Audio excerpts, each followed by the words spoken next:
Today I have two messages to share with you. One is from a student of one of my online programs who was given the FAI or femoroacetabular impingement diagnosis and actually got hip surgery.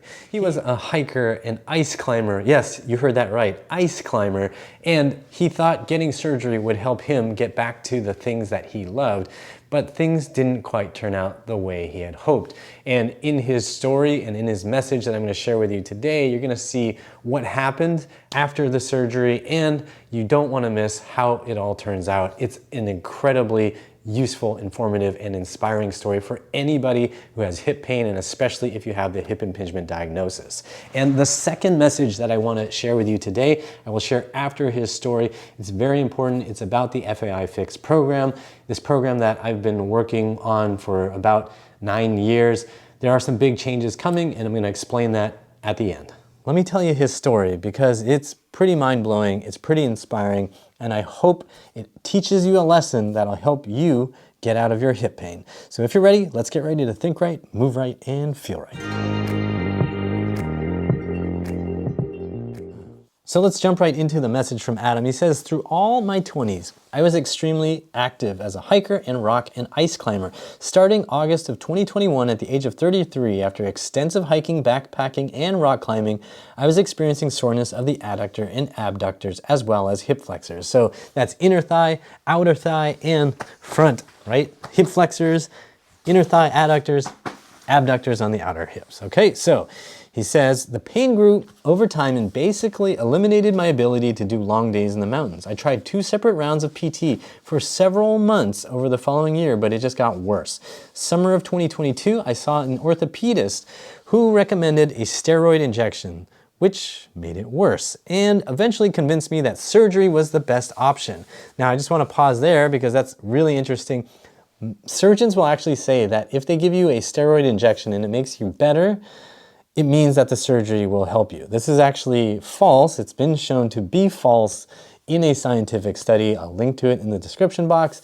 I'll link to the research pages on hip impingement that I have on my website, so you will see all this. But basically they'll say, well, the hip injection relieved your pain, therefore the surgery will work. Well, in this case, the injection made it worse, but then they still say you need surgery, because when it doesn't, when something doesn't indicate you need surgery, they'll just interpret it to mean you need surgery. I had surgery in October 22 and I felt no relief after 4 months. So Adam had the surgery to fix his bad bone shapes and it didn't help. The pain was significantly worse than ever before surgery. I could hardly walk and I had intense adductor pain 24/7, which means 24 hours a day, 7 days a week. Our son was born March 2022, so add to all this mix that I was a new dad struggling to move around the house and lift an ever-growing child. This is crazy, right? This is so unfortunate. The stress of being a new father when you're struggling to move around must be crazy, and I feel really bad for Adam. So then let's hear the next part. So I came to the FAI Fix program in late February 2023 out of desperation. I was watching my prime slip away and had nothing to lose, so I figured, why not? So again, he's already done the surgery. So what are his options at this point? He's gonna try some random thing he found on the internet. So he said it wasn't immediate, but after 2 to 3 months of following the program and doing my routines 5 to 6 days a week, I began to see progress. I also started taking our infant son on walks in a backpack carrier, which is awesome. That means he's loading. At that point, I'm guessing the son is at least 15 to 20 pounds, and so that means there's loading on his back, loading on the hips. Okay, so that's a huge improvement. We started with short walks around the block, and by summer of 2023, after 4 to 5 months of following the FAI Fix program, we were up to 5-mile days. Come on, like, are you clapping? Because you should be clapping. I was able to get back into hiking over the summer, and by December 2023, I was raring to get back to ice climbing. The funny thing is that all the warm-up routine exercises have been extremely beneficial to my ice climbing. My climbing partners complain about calf muscle fatigue every time we go out, but I've been doing 20 calf raises 5 days a week for a year now, and he uses a smiling, laughing emoji right here, right? So not only did I achieve my ambitious goal of ice climbing Huntington Ravine from my FAI Fix program intake packet, and what he's talking about there is we ask people to Find an ambitious goal, choose something that really inspires you to work towards that goal. Not just like, I want to be out of pain. You have to actually aim for something that feels like it's kind of too much, right? It's something though that if you achieve, you're gonna be thrilled. That's what keeps you going, because if your only motivation is like, I just want to be like a little out of pain for like an hour, like that's a very short-term goal. And if you get out of pain for 1 hour and you're like, woohoo, I did it, then you're gonna stop doing your exercises. And then what happens? You start hurting again, and then you collapse mentally, because then you're like, oh, nothing is ever going to make this better because I could only get 1 hour. When really what you should be working for is, I want to be able to go ice climbing like this guy, because Adam really took it serious. He chose an ambitious goal, and heck yes, he did it, man. So I'm actually climbing at a better level than before my hip issue started. I still have trouble sitting for long periods of time, which brings back some adductor pain. But if I had to choose between pain while active versus pain while stationary, I'll take pain-free activity anytime.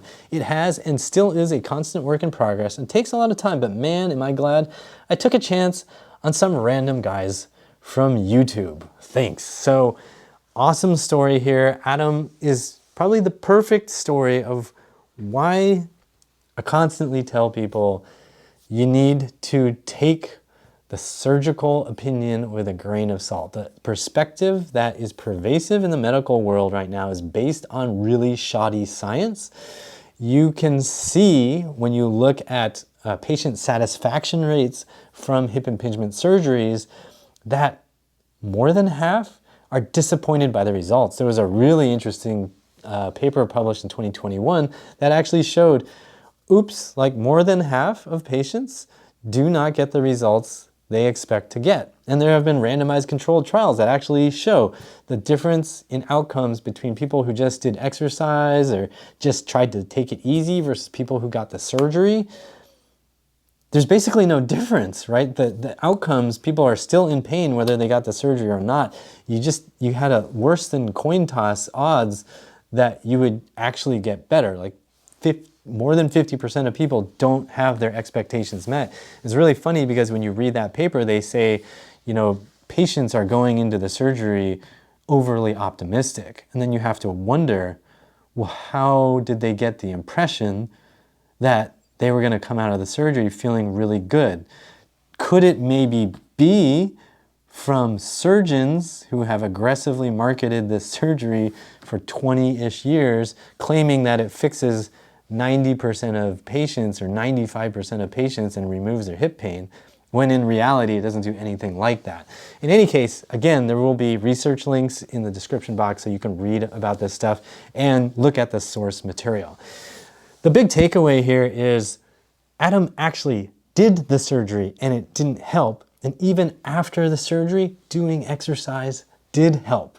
And so doing exercise should be the thing that you should try in a dedicated way, in a persistent, consistent way before you do the surgery, because exercise costs you much less, it does no permanent damage, and it has the possibility, and in my opinion, a pretty good probability that's going to help you avoid a surgery whose success rates are quite low, whose satisfaction rates are quite low.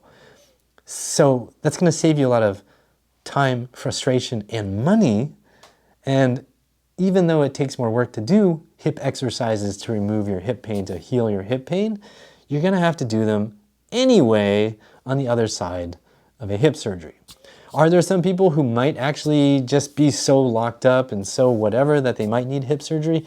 It's conceivable. I've definitely seen that in my career. I've seen people where it was just like, man, I don't know.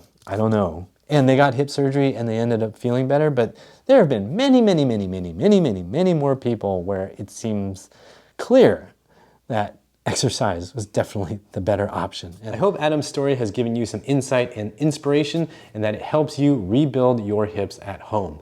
Now, at the beginning of this video, I did promise I would explain something about the FAI Fix because there are some big changes happening.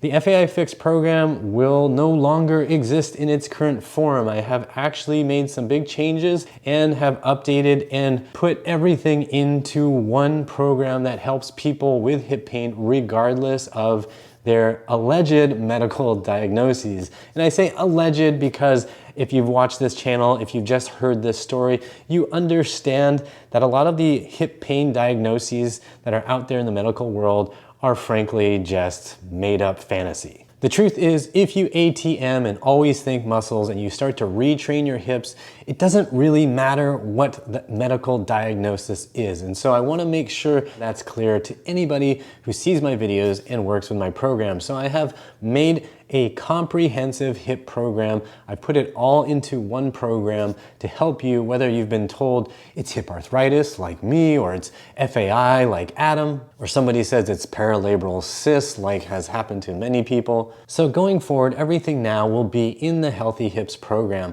I've made some big updates. I've added new exercises. I've created a program that you can use simply and easily and practically right from the get-go. And I've also added a path that allows you to go in deeper, dive deeper, and learn more deeply about what your hips need by troubleshooting and testing your own body. So the FAI Fix will no longer exist as its own thing. A new and improved version to help you with your hips is going to all exist within the Healthy Hips program. And of course, any students who are part of the FAI Fix program are going to automatically be given access to the Healthy Hips program so that I can continue to provide the resources and workouts that will help you rebuild your hips at home. If you want to rebuild your hips at home, then go to uprighthealth.com/DIY and check out the Healthy Hips program and get started with it today. And if you found this video helpful, share it. Please hit the like button. Make sure everyone you know with hip impingement watches this video so they hear this story and they understand just what they're getting when they're told they need hip surgery. Subscribe to this channel, and as always, I hope you remember that pain sucks, life shouldn't.